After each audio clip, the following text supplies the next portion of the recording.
أقدر بيك، ما ترهم علي. ليش؟ لأن بيني وبينك فرق شاسع. أنت فرار تتختل بالبيوت، وأنا هناك ساكن بالمواضع. أنا طالع على أهلي وعمامي وما أدري على اليمن أنت طالع. أنا أرجع من كمين وأدخل انذار، وأنت للصبح سكران راجع. إذا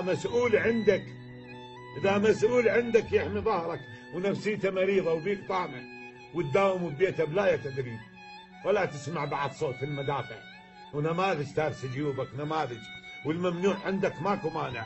احكي لك حكايه وانتبه زين، السيف الاعمى ما يسمى قاطع، ومعلومه تظل ترتشيه باذنك. اللي يموت يموت، بس يموت قانع. وين اللي يموت وهو سكران؟ وين اللي تأذن له الجوامع؟ وين اللي يموت وهو مثلك؟